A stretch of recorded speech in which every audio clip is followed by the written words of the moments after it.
Can a 55-year-old mediocre guitar player learn to shred?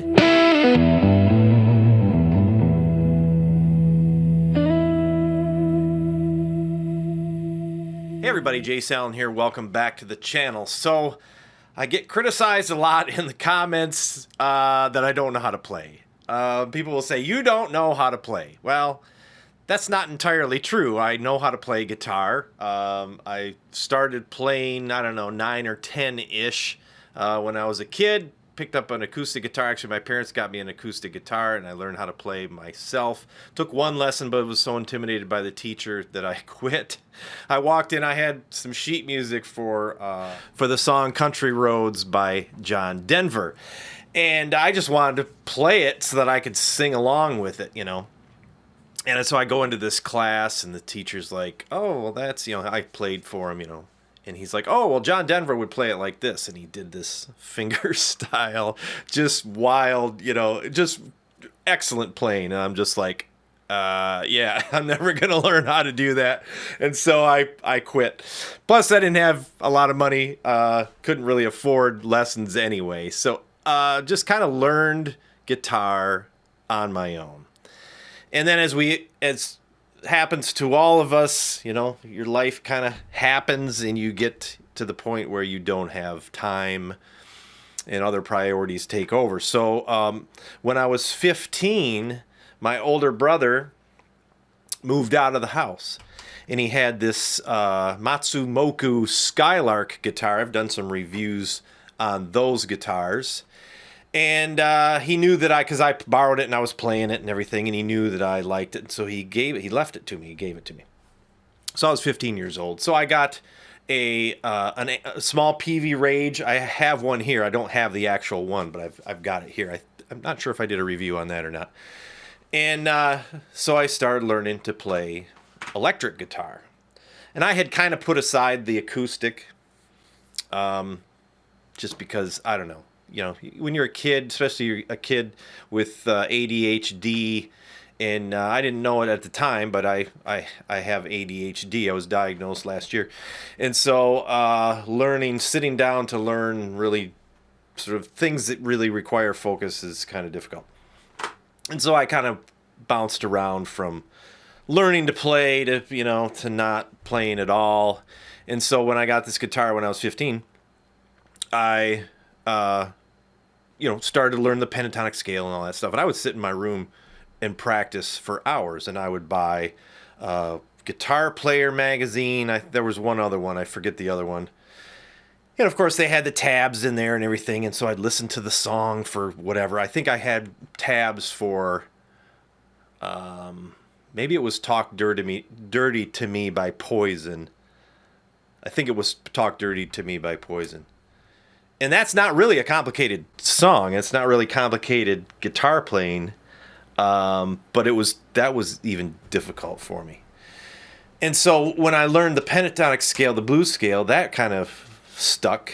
That was pretty easy, but I couldn't play fast. I just couldn't. My fingers wouldn't do what I was seeing other people do. And then I always had trouble with math. I was a terrible, terrible math student. I'm still not good at math, but I eventually got to the point where I've got my bachelor's degree in computer information systems. And in order to do that, you need to know some math. So eventually I got to the point where I knew some math because I actually programmed some HTML, PHP, and, you know, you're doing formulas basically in computer programming. So I eventually got to the point where I could sort of do math. I could fake my way through it, let's put it that way. And music is really mathematical. So I've always had trouble with it, but the blues scale, you know, it's these little boxes, and it really makes sense. And then I really connected with slower players, like slow blues players. B.B. King, although some people will argue with me that B.B. King, you know, really was a fast player. But at least the music that, as we get older, we slow down a little bit. And he just plays with this. Every note means something the way he plays. You know, he can make one note sound amazing. And so I really kind of resonated with players like that. And then I discovered Pink Floyd. I had a girlfriend at the time. This is in probably 16, so high school. But I think it was sophomore in high school at that point. I had a car when I was with her, so I mean I must have been 16, and she gave me Pink Floyd tape to listen to. Tape, that tells you how old I am right there. Tape, and so I listened to this tape, and it was like, this stuff is amazing. I love Pink Floyd, because the guitars were just so wild, and it sounded good, and so I could sit down with a Pink Floyd album and just play the pentatonic scale over it. It was like nothing sounded bad when you were playing over David Gilmour, and some of the solos I could actually pick them up. I remember I taught myself how to play Wish You Were Here just by ear.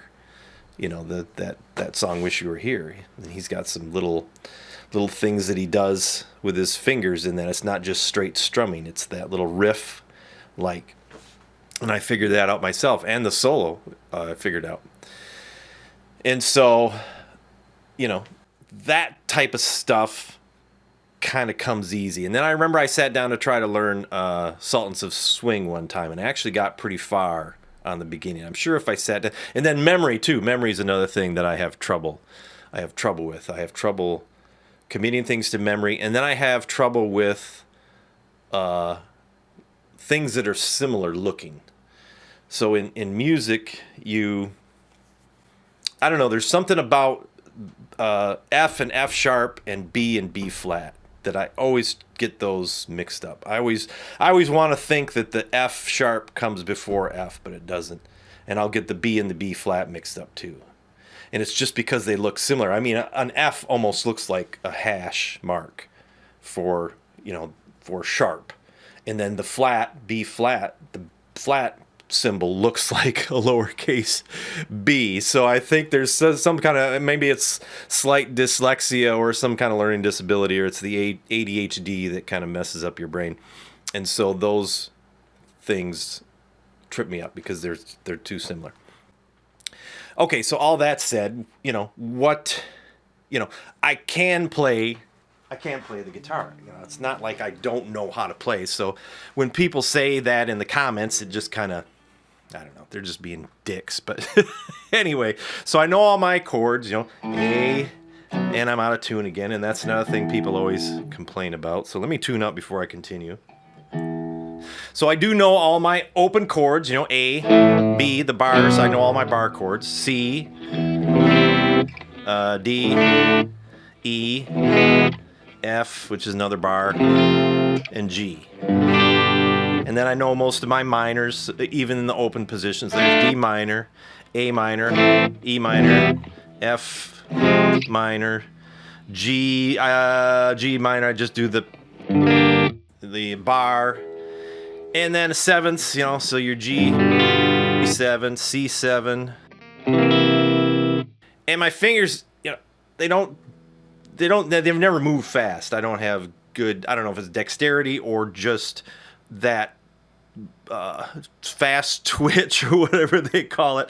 I'm not sure. So the question is, and so I know my pentatonic.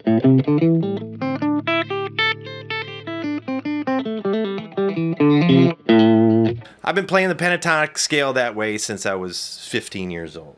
So it's like you learn these things and then they're in your brain, and if you learn them incorrectly or you learn sort of an inefficient way to do it, that's kind of the way you're going to do it for forever, unless you change right away. So the question is, and as you can see, I'll try to go as fast as I can. I can't do 16th notes.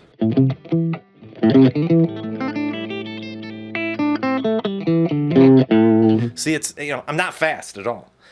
And then also, I don't really know the fretboard. And so I think that's where a lot of us get tripped up at, is I look at the fretboard and I see patterns. I see the boxes. I don't see notes, I mean, I see notes on the dotted notes. So G, A, B, C, I know that much.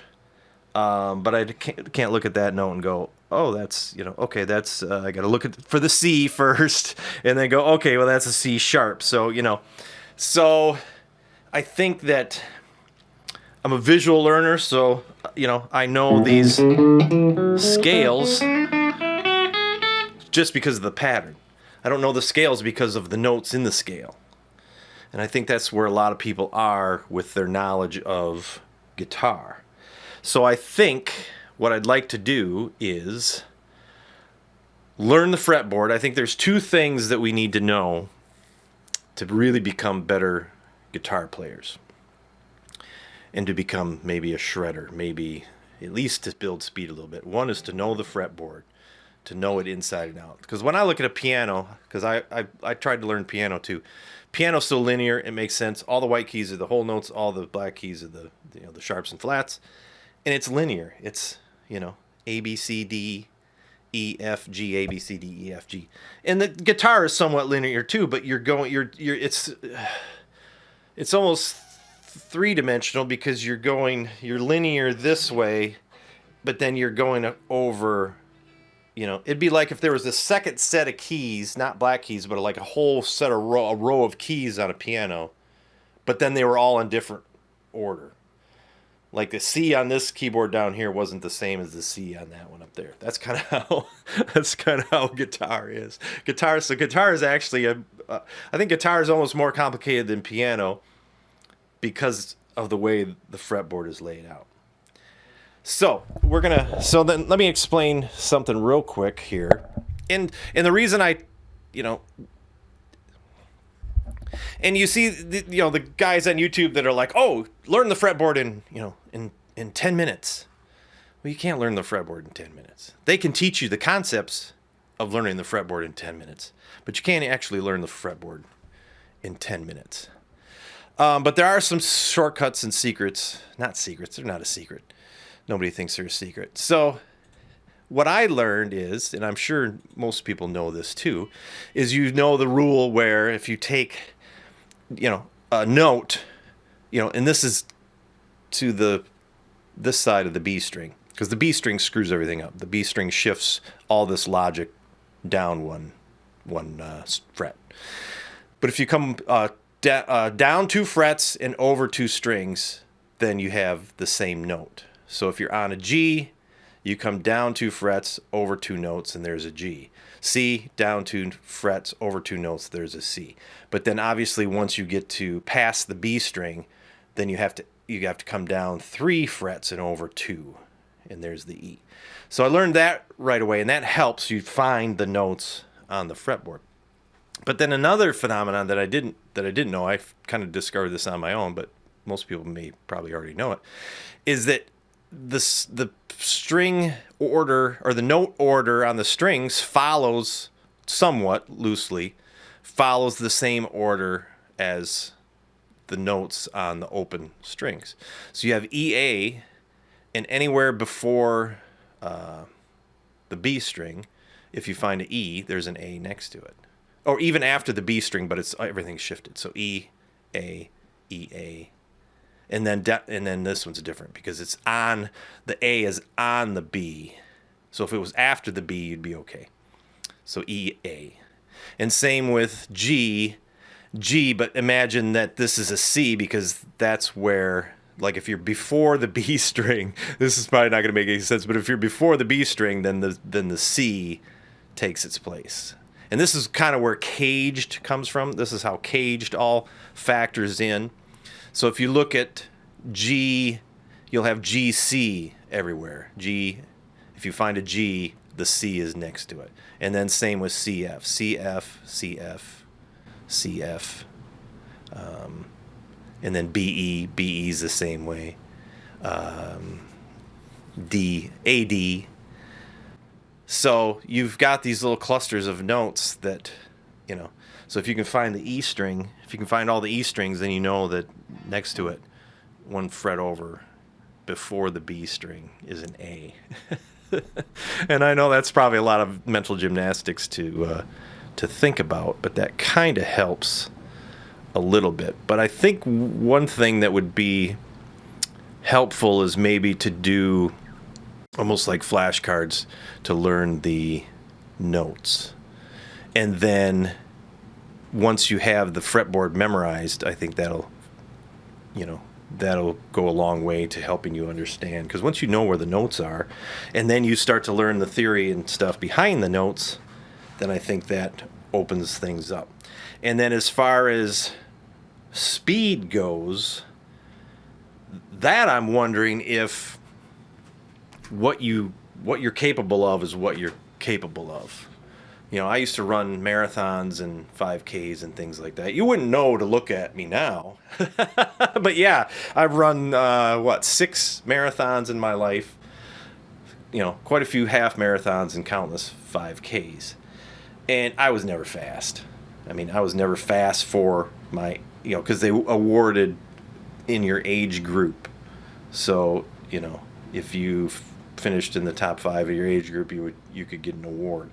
And I think I finished top in my age group once, and it was probably because I was the only one there in my age group. And so I was never fast, and I trained my ass off, and I was down. I got pictures of me when I was lean. I looked good, but there's a limit, a ceiling to how fast you can run, and I wonder if that's the same with guitar. That am I ever going to be a shredder? Am I ever going to be fast? Am I ever going to be able to play those 16th notes? And the answer might be no. So, but I'm going to try it. I think this is kind of an introduction to a new video series I'm going to do where I just kind of track my progress and try to learn guitar better so that I can, I know I'm still going to get criticized in the comments. People just, I don't know, they just like to hate. But I'm going to try to learn more. I've been wanting to learn more and get better and get more proficient at it, be more comfortable, and maybe learn some riffs and things like that make me sound a little bit more professional. Because people have a tendency to disregard your opinion about guitars when you're reviewing guitars. They have a tendency to disregard your opinion about what you're reviewing if you play kind of, low, upper beginner, lower intermediate. If you're kind of in that. But that's the thing. A lot of us probably are in that. I mean, I know some people that, that I've played guitar with over the years, and they've reached a plateau, and then they just kind of stick there. So I think we're all kind of there are only 7% of the population plays guitar. So you can't tell me that out of that 7% that, all of us are really good guitar players. I think we're all kind of mediocre in some way, which is fine. That's great, because you should be playing guitar because you enjoy it, and it gives you, a sense of pride, and you just have fun. But it would be nice to try to get better and try to become more proficient at it, and that comes with practice, I'm sure. But I also think there's maybe a ceiling to how fast you can play, and how, especially if you have a little. I don't know if it's a learning disability or not, but there's something going on in my brain where memory is affected, and like I said, those notes, those similarities where you're looking at two things and your brain can't really see the difference between them, like the F and the F sharp. For some reason, I always want to think the F sharp. I just have to really, really concentrate to go, okay, this E, F, just think E, F. F sharp is after, and then B, C. So the flat is before the B. So, but it takes a lot of mental energy to remember. So when I'm playing a song that has a B in it, I'll oftentimes, so that's a B flat right there, I'll oftentimes play the wrong. I just get those mixed up for some reason. I don't know why. But anyway, I just wanted to share some insights, some thoughts about, how we learn guitar, how we retain the knowledge of guitar, and really kind of set the tone for some videos going forward about learning and becoming better at guitar and being old. Because that definitely is going to impact how easy it is for you to learn, because as we get older, the brain just doesn't want to tag along sometimes. So we'll see how it goes. So anyway, there you go. That's sort of my rant for today. Not really a rant, but just some, just kind of chatting about guitar. Like I said, I'm finally done with the bathroom remodel, so I'm going to have a lot more time to do videos. So I'm going to try to release. I'm going to kind of be the American John Nathan Cordy. I'm going to release videos every day.